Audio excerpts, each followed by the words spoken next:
welcome to the Mad Max channel. So, if you happen to be past the age of mid-20s, where you had a lot of money and you got a family, you suddenly have a low budget for buying laptops and stuff like that. In my particular case, my 9-year-old Asus Republic of Gamers machine that cost me £1,700 is virtually obsolete. So, if you only got about £300 to £350 to spend for a laptop that is more than a Chromebook, what do you buy? Well, strange enough, a Asus. Well, to be precise, it's the Asus A556UQ. And if you really want our lower bits behind it, XO1470T. It's a VivoBook and it's 15.6 inches screen. It has an Intel i3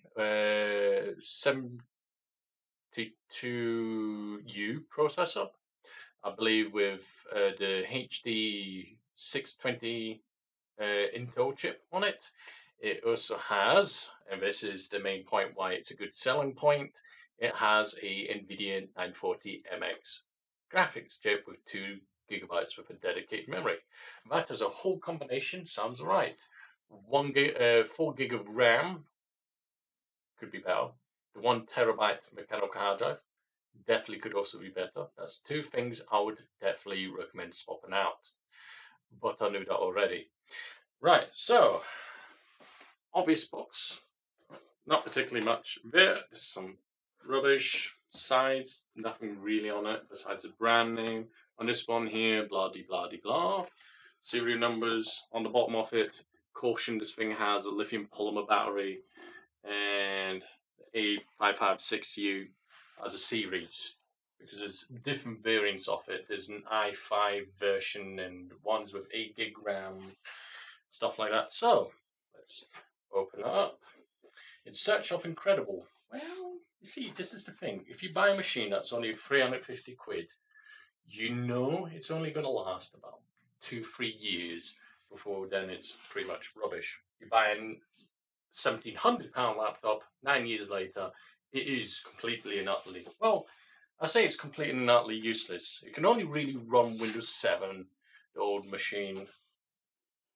And other drawbacks is it's not DirectX 11 or 12 capable, which just makes it absolutely hopeless. So, open up the box.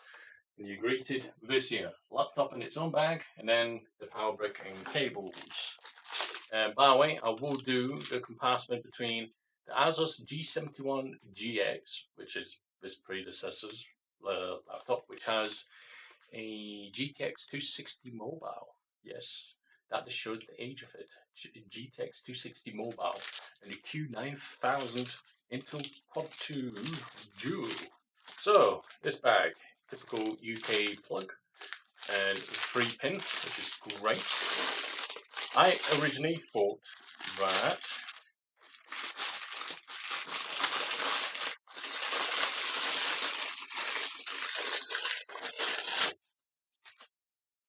so yeah, we got the cable with a Velcro sleeve on it. Strange enough, Asus used to do that with the old Republic ones too. Velcro strip on it. And a power brick, which is humongously smaller than the other one. So it comes with not a Velcro strip.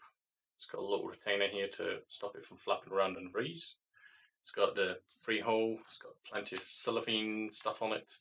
It is AC 100 to 240 volts, so it's compatible with multiple countries. So you could technically use that in the United States, just drop the cable and put whatever they got on it. 19 volt, 3.42 amps. Okay, then we come to the laptop, and inside is not particularly much, I believe. Nope. Inside the box, not particularly much. So we have EU Declaration of Conformity, whatever that is for. More conformity. Is that not because of its wireless unit? Yeah. They do warranties for it. Ooh, a warranty card. Better fill that one out. And McAfee Unlimited Protection for all your devices starts now. fascinating. Thank you very much, McAfee, but you'd be one of the first things to on its own. Now, obviously, if you buy a laptop from this price region and it happens to have a mechanical hard drive, there's a couple of things to take into account. Most manufacturers will put a bejeebies amount of bloatware onto the machine with a mechanical hard drive. Then it will have an antivirus program, and then comes the worst part of all. And this is why when you have buy a machine of this amount of money, well, low-ish amount of money, and it doesn't have an SSD on it, don't have expectations for what the machine's going to first run at. The reason for that one is besides the bejeebies worth of bloatware, Windows 10, which has practically every day automatic updates. I've disabled it on my main machine simply because I just can't be bothered. Every time I start up, we have more updates for you. Yeah, that's fantastic. So let's spin this right way around. So the top, you can probably see the reflection of my face in it. Yes, it's nice and shiny. It is, however, lines that go down like that. Now, originally I thought it was going to be like some weird texture, but it's really nice. It's shiny and it's like lines in this type of direction. Before you ask, it looks black, but it's not actually entirely black. Depending on light, it's like a really dark purple. Really nice color. I actually like that part. So shiny, which surprisingly enough is not a fingerprint magnet. So that I can deal with. Right. Back of the unit, nothing. Absolutely nothing there. This side, DVD, USB, and I am going to point out something. That is a USB 2 socket. Headphone socket, full-size SD card reader. This side, charge socket, a size reduced network cable, VGA cable, HDMI, USB 2. You've probably seen to yourself, wait a minute, that's got a USB-C on it. And it has. It's got USB-C, which is obviously USB 3.1, I believe. But it's got two USB 2 ports.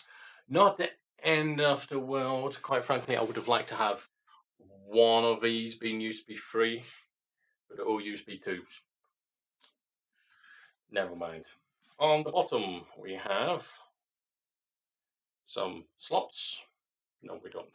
We just have many screw holes, a ventilation hole, and access panel to the RAM, which obviously is soldered on. The 4 GB is a standard soldered on the board, and you have one accessible DIMM slot to put a RAM stick in. Just not that one. That is the bottom. So, the bottom. Top, shiny. Side with USB. Other side with disk drive, which obviously, and I am curious on where the screw is, you can probably pull it out and put a DVD drive enclosure thing where you can put another hard drive in. Yes, the disk drive might be handy, but I like to have it pull out a wall and put a hard drive in instead. So my plans is to replace the built-in terabyte mechanical drive, replace that with a terabyte SSD, and then have the mechanical drive as like a mass storage. I'm going to have the games on the SSD as well, but that will be something for some other time. Right, now, the time to open it. And we can definitely see, what is that? Ta-da! So, I will confirm with you that there is definitely a matte screen. There's not much reflection from the screen on it. The funny idea of the lines from the top continue on this bottom here like that. It continues in lines in a similar color. This here, however, is just simply the typical matte black. And no fingerprints. No fingerprints. So, good feeling tactile. That's for you. And keyboard. Nothing too obvious. So, we have sticker I call free 7th generation and the NVIDIA GeForce 940MX sticker. Now, do you know what I find funny behind this one? It says 2.5 times extended battery lifespan. Well, what was the lifespan before you extended it? Would have been handy if they had said that one.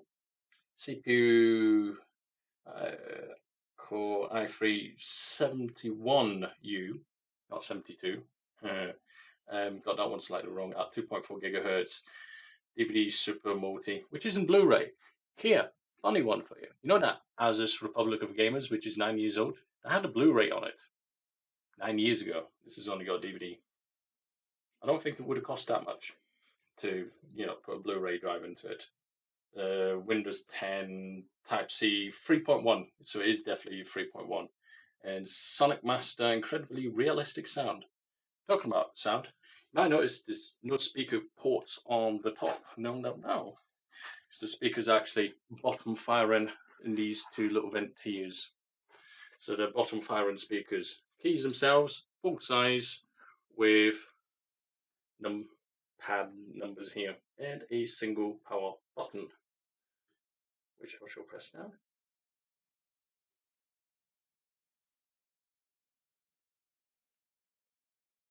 Maybe needs charging. Yeah. Well, I only just got it out of the box. So, yes, answers that one. I will have to put this on charge, and I shall pause the video. I'm going to do the Windows updates, and then I'm going to do the benchmarks on it. Yeah, she needs charging. So yes, I'm going to stop the video right here. I'm going to get it fully charged up. I'm going to deal with all the software. I'm going to put a couple of benchmark programs on it, some 3D Mark. I'm going to put Cinebench on it, and a couple other little things. I'm not going to bother stress testing the hard drive. There's no point because that's getting replaced. I don't expect humongous expectations on everything, but I would definitely do a little small list of games, real life scenarios and stuff like that. And I shall get to you on that one in a couple of seconds, which will be actually a couple of hours. But catch you in a bit. Okay, so back to the laptop a couple of days later. After tinkering around with the laptop, doing adjustments and stuff like that, I'm going to bring to you my final conclusion on the Asus A556. Yeah, we'll just call it A556. But anyway, so most important thing, if you happen to buy this laptop, one, the laptop itself is running that 1 terabyte 5400 RPM Western Digital hard drive. Top tip, spend 30 quid, buy an SSD, 256 gigabyte SSD, replace it. It was a horrendously awful experience with Windows on one of those drives. Being honest, if you buy any laptop these days that happens to have a mechanical hard drive for Windows 10, just get an SSD one.